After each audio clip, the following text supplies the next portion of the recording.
Here we go. I think I got it now. Maybe I was hitting too many damn buttons. So, this is the second rendition of the podcast, and I've brought in a guest. I won't say his name. Just we're going to keep privacy at a minimum to start off just because we could offend somebody, and better to offend people we just tell about the podcast than people who discover it and are like, who the hell are these guys? I imagine it's a fairly high likelihood. Yeah. So my guest, I haven't told him what the topic of the podcast was going to be, and he said that if it's about Tech basketball, that he was just going to walk out because he'll probably end up cussing the whole night.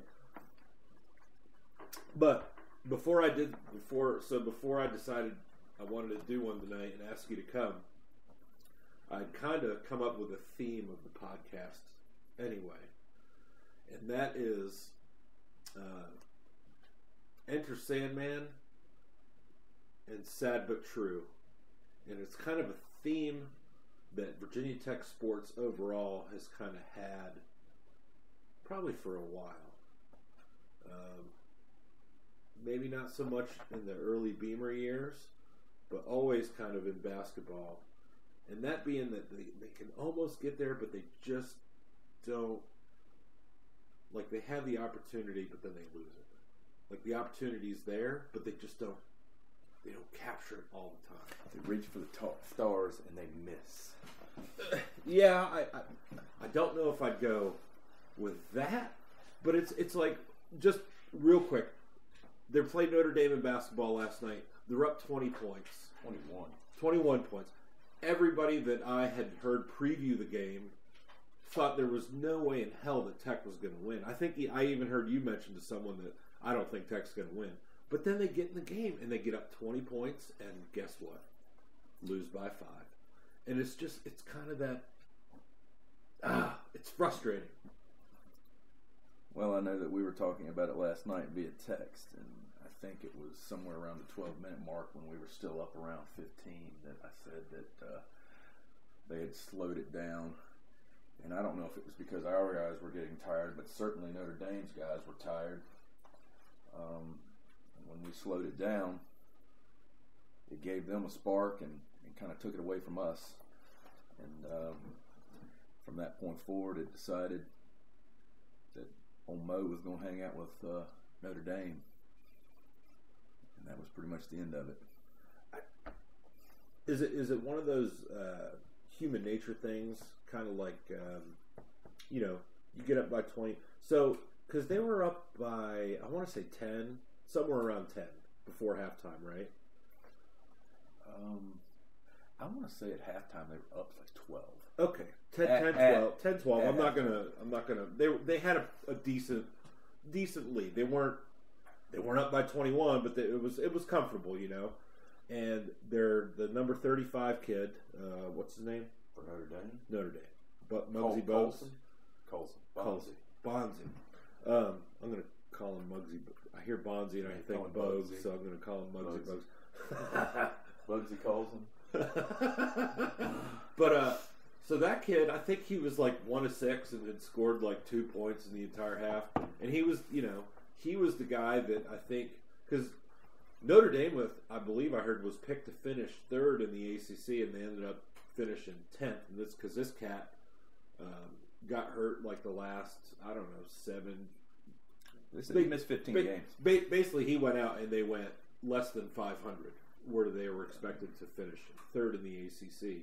Which, by the way, opportunities lost. If Tech had beat Miami at Miami last week, they would have finished 3rd in the conference instead of 10th.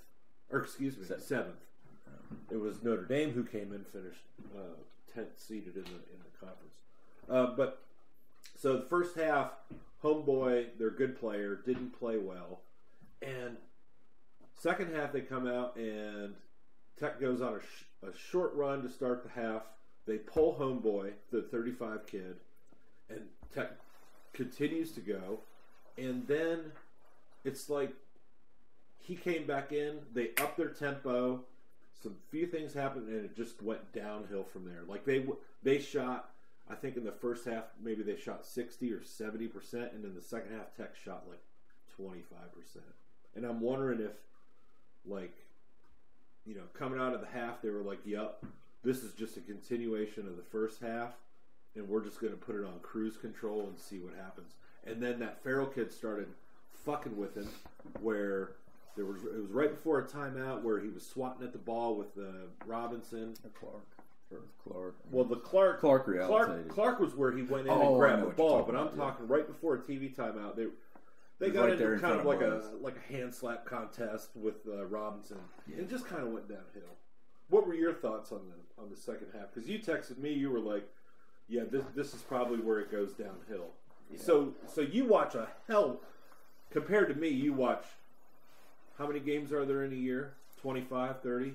You watch 30 times more basketball than I do in the year. So tell me, because you texted me and said that this is where we're probably going to lose by 10. So you must have saw something or felt something. Well, I've played a lot of it, and I've watched a lot of it too, and you kind of get a feel for it over time. I mean, I'm sure that's sort of what the coaches feel and what have you too, just because they've been around it for long periods of time. But there's a kind of an old adage when you're playing, if you're not shooting too well, if you can just get in and get fouled and get some free throws and just see the ball go through the basket, that you get the feeling good about yourself and things have a tendency to turn around. Well, I think that the Farrell kid and Bonzi both kind of got a little bit of a good feeling based off of some free throws and just seeing the ball go in on a three or something here and there. And from that point on, it just, they started feeling good, we started feeling bad, and it all went to hell. Well, also, so one of the things, because like I said, I don't follow specific basketball, but I'll listen to podcasts from the Roanoke Times and Tech Sideline and things like that. So I kind of get the broad picture of what's going on, and I'll listen to the Hokie podcast, where it's like the Tech Talk Live weekly, so you get kind of Buzz's feedback. And I know that, so to start the year, I know that they were scoring, like the first 4 games, they were like above 95. They were averaging like above 95 points a game, I think. Yeah, it was 100. At one point, they were averaging like 103 or 4. Yeah, they led the nation in scoring up until probably their 10th or 11th game of the year, I think. Right, so then we get into ACC play, and we go 0-2, and they basically pull Clark and Ahmed Hill, maybe, and put in Devin Wilson and maybe the other kid. Trying to think at this point who it would be. I'm drawing a blank. Where I'm going is that he went with a more, basically when ACC play started, that he was just like, shit, man, we got to get defensive here. So he took Clark and some of the lesser defensive players and put in better defensive players, and basically turned it around from there. Like I said, they went 0-2, and then they kind of went, it went back and forth like it typically does. Yeah.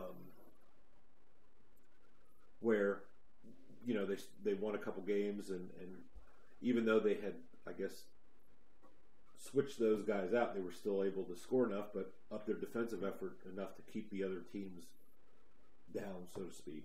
So, but this feeling isn't. It's not a one season. I don't think it's a one season thing. No, it's a recurring theme. It's Groundhog Year. Yeah, and I would say that, and I'm hoping that Tech is turning the corner, because they've hired Fuente for football and Buzz for basketball, and it's always Frank got to the national championship and then had great success for probably up until the 2010 season. They were winning, averaging 10 wins a game, or 10 wins a season, and it's like when they played, it's like the opportunity is there, but it disappears. I mean, you can go back to like the Michigan game. I want to say, even though we lost out to Alabama, that there was one of those first game of the season games where we were almost there. You can go back to the Kansas game. I think we were the Kansas Orange Bowl in like 07, I think. We're 3 or 5 in the country, and we're just killing them, and they came back and beat us. There's always these big games, these marquee games where Tech's good enough, they get ahead, but then it's like it just slips out of their fingers. And that's kind of was my takeaway from last night's game, is that they're up by 20 to a team that most people, all the people who follow Virginia Tech sports for a living, believed that Notre Dame was going to win, and then they were up by 21 and just... Yeah, I always have sort of I would almost prefer that they stay within about 10 points throughout the entire game, just because you don't get that complacency that you always seem to see. Yeah, and you see it in football too, where teams will get up 21, 28 to nothing at halftime, and then come out the second half just dead, and then all of a sudden going into the fourth quarter, it's 28-24 or 31-28. I mean, they're right there, and the other team just takes it from them. It's hard to explain, but it happens all too often, and it's not just Tech that does it. I mean, no, it's not. I mean, you just think of Notre Dame last year in football; they had us beat to death. You had Arkansas in football a couple years ago; they had us beat to death. Oh yeah, and I mean, we had absolutely no right winning either one of those two games, but complacency set in, momentum shifted, and that was just pretty much all she wrote. So, am I wrong thinking that there's this, I guess, threshold of teams that have that? In other words, when they're up, and you can forget it. I think some of them that probably have a bit of a mystique to them, that where it just ends up breaking people. That I don't know that Tech has managed to get that, I don't know, notoriety, what have you. In basketball and things of that nature, you'd think of probably Duke and North Carolina, Kentucky, and back in the day it would have been UCLA, UNLV back in the early 90s, stuff like that, where you get down 20 early in the second half, and you could expect to lose by 50. So do you think it's more, I guess, year and team player specific rather than program specific? I mean, I think maybe that's what it is. Is that because UNLV obviously is not they're not a traditional power in basketball. Well, back in the mid 80s through early 90s, they were something to be reckoned with. But they've fallen off. They've had some sanctions and what have you from way back when that sort of killed them. Kentucky there for a while at the end of the 80s they were in dire straits as well from their being hit with sanctions and what have you. And when Pitino came in, they sort of worked their way back into prominence, and shortly thereafter won a couple national titles. Probably should have been 3, right in the middle of that was the 90s, mid late 90s. Yeah, it was 96, 97, 98. They were Kentucky won the 96, lost 97, won 98. They should have won 97, so it should have been 3 straight. But then coulda, shoulda, woulda. They lost. Arizona came out with some young kids that had no fear and managed to pull the upset. Probably one of the larger ones in the history of the title game. But I don't know. As far as the question as to whether or not it's program or kid specific, I've always kind of brought it back to the fact that Tech, it's not that they don't get good kids, it's just they don't get the quantity of good Enough kids. Good kids. It's Blacksburg. It's a beautiful place, but I'm afraid it's tough to recruit to. It's not Miami. It's not L.A. It's not Las Vegas. Well, Alabama Alabama has been dominant in football for a decade. And Tuscaloosa, I'm sure. I've been to Tuscaloosa a lot, and I can tell you that it is not what you think it is. And there's probably a lot of other small college towns that I think it's more so that it's in the South. I mean, if you ever look at any layouts of like where the 5 and 4-star players are from, it's all Florida, Georgia, and South Carolina. Well, they can play it's year all round. in the South. They can play year round because it's typically fairly warm. Well, but I mean, if you looked at a map and all the 5-star players were in Virginia, Pennsylvania, Maryland, North Carolina, Tech would be right in the epicenter of all the good players, and I think that would kind of. I don't buy when people say, "Oh, nobody wants to go live in Blacksburg." No, I'm not saying nobody wants to. I think there has to be, the coach has to be the draw, I think, to kind of put them over the edge. Yeah. And then, if you're trying to pull kids, particularly in football, the gold standard is to be pulling kids in from Florida. And, down there, it probably doesn't, if it gets to 40 degrees, the world's ending. Yeah. Well, Blacksburg is almost always windy, and from time to time might be -2 degrees. That's hard to deal with if you're not used to it. Yeah. So, if they run a recruiting visit to a basketball game in February, that may be a little bit to our detriment or to Tech's detriment. Yeah. So basically, they got to go recruit these kids that hate the heat that they're growing up and they want to live somewhere where it's or make them move their recruiting visits till July and August. Yeah. Well, you wouldn't want to fake them out, so to speak, but they never know what the damn weather's like, back out or whatever. They hate it. Yeah. Like, you lied to me, coach.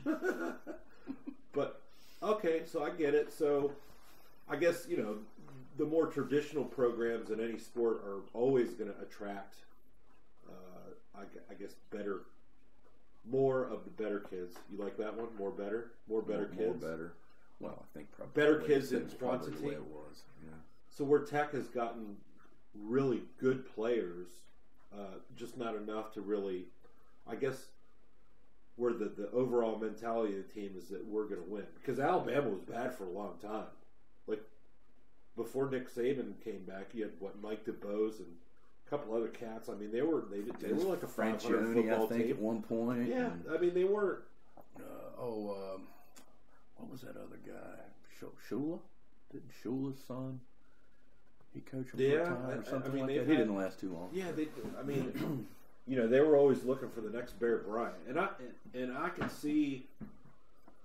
Oh, even 10 years ago, kids, if they wanted to be seen, would go to some of the more traditional schools. But now, I mean, good grief, you get between the Apple TV and the ACC network, SEC network. Here in a couple of years, that if you're a water boy on the softball team, you're going to get seen on TV. You know what I'm saying? People probably know your name. Look at this jerk and how he's serving. I've read a few articles about the ACC network, and they're wanting each school to put out, call it 100 things a year, 100 broadcasts a year as programming things. I mean, there's only 12 football games, and they're all going to be on TV, and then you get into the basketball. 35 basketball games, and then pretty soon you're going over to the gym to find rec. You're going to be broadcasting swimming and chess team. The whole thing about and nowadays with the internet, I mean, if you're a good player in a damn Division II school, the FCS schools. I mean, if you're a good player on one of those teams, they're going to find you. There's film out there. There's everybody's a scout, and I don't think there's the Division II. The days of the hidden gems are pretty much gone. That stuff is, people want to talk that noise all the time, but you think about you got Walter Payton and Jerry Rice and stuff like that. They played 1AA. Yeah. And, both considered probably the best at the position ever, or at least in the conversation. Sure. And that was before the time of Apple TV and really, in some cases, TV. TV, yeah. For being able to see certainly any of them, even just the biggest games were the only ones that got shown on TV, and that was on the big schools. You saw Michigan and Ohio State and Texas and Oklahoma and stuff like that, but you didn't see East, West, South Missouri State played Rhode Island or something like that. It just didn't happen. No, until they got found. Until ESPN, 2, 3, and University and all these other ones came into playing every damn football game, you wouldn't know there were so many damn football teams in Michigan. Yeah, Western Michigan, Central Michigan, Eastern Michigan, Southern Michigan State, Michigan. I mean, Middle Michigan. Yeah, it's crazy. But let's try to finish up. I don't want this to run too long. So, talk about lost opportunity. Sad but true. It's kind of like the state of where Tech is right now. I think they're on the cusp. What are your thoughts on the team? Like, where do you see them? Like, I know we still have the NCAA tournament, and I think part of me is glad they part of me is almost glad they lost, because hopefully they will be like, it'll piss them off and they get into the tournament. Imagine if Tech gets into the Sweet 16. Yeah. That'd be pretty badass. That would be pretty good. And they certainly within their reach. They have the capability to do it. I saw a tweet where somebody put, if you took the top 50 teams in the country, and took their best 4 wins and re-ranked them, Tech's number 1. Like, they beat Virginia, UNC, Duke, Clemson. Yeah. So, yeah, no other team. Along with several other ones. So if they get in and get the right matchup, and if they have their heads screwed on straight, I think they could. You know, it comes down like that one year they got put up against Wisconsin. I mean, Jesus Christ, like first round. Remember that, where Wisconsin was last year. It was last year. Yeah, and they just got was murdered. Clashing styles. But they want to run. Wisconsin didn't. Wisconsin won their will was stronger than ours as far as forcing the tempo, and Tech isn't very good at that. Yeah, and that kind of played out a little bit last night where they tried to slow it down. So do you like Buzz? You like where he's taking it? I like Buzz. I mean, I like Buzz a lot. I may be counting chickens before they hatch, thinking that we're probably still into the NCAA tournament. As part of me still wants to believe we're going to get Greenberg on that one, but I don't know. I want to say that we're going to, and I have a pretty good feeling we will. But that will be only the second time in program history that we've gone back to back, and it's been since 1985 and 86, I believe. Yeah, it's been a long so time. It's been over 30 years since we've gone 2 years in a row. So you have to figure that even with as bad as you feel after that last night, that we're still going in the right direction, just based off of if the ultimate goal is to get into the tournament and then of course win. You can't win the whole thing if you don't get in. Right. But if that's your ultimate goal, and that's what everybody gets judged by, then he's got it going in the right direction, but he's got to keep it going. See, I think Tech fans, basketball-wise, would be, I mean, they should be elated if they get into the NCAA. Mm-hmm. And, well, I mean, the NIT as again, well. I've watched them for years, and it's just a... Well, I think it's because they get... they get one or two. They get one or two good players, yeah. And then try to surround them with role players. Where now, I mean, Buzz is bringing in kids that are like that. What's his name? Kid was like top Alexander Walker, 30, and then Wabita BC was in the top 50 or 75. I mean, they're not shabby kids. And I don't know what he's got on in at the same time, or getting them to stay. Or getting them to stay. Tech will not be a Duke or a Kentucky where it's like one and done play. They won't be able to attract those one and done players. Well, we have all these kids and it's not really so much Buzz's fault, I think, at this point. Maybe one of them, but over the years we've had guys that have transferred out that did basically nothing for us, and then went to a reasonably large program. It seems like more often than not they go to Florida, which is weird, but like at what was the guy's name? Not Douglas Roberts. He was a real big recruit out of Dorian Finney-Smith. That's right. Yeah. That was out in somewhere around Richmond or something like that. And he came in, played for a couple years, didn't do too hot, transferred to Florida, went down there and averaged like 17 points a game. We had a guy last year, what was his name? Hudson. He was from out around Richmond. He's down there. I think he's Florida's leading scorer this year after sitting out 1 year. Yeah. Then you've got Robert Brown a few years ago, and this was one of those that was probably under. It was either Greenberg or the other guy that he went to. Where was it? South Florida or UAB, I think it was. He went and UAB got into the tournament, and that guy dropped bombs for like 3 games. I mean, he averaged like 25 points a game for 3 games one year, and I don't think he averaged 3 for 2 years at Tech. I'm trying to think who, because I recognize some of the names that you're saying. Was that during Greenberg?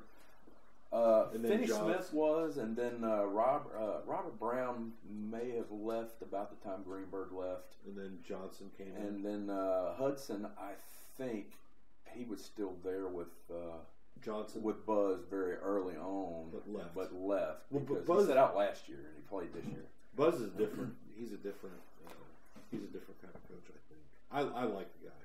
Well, he's more of a.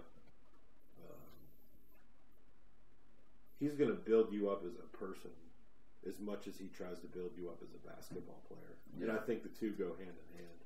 Yeah.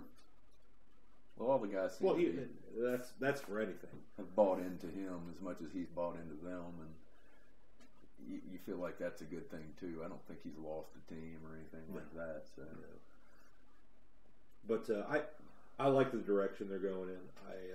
They lose Robinson and no, Robinson's still there another year. They just lose Bibbs and Wilson and a couple of managers or something like that.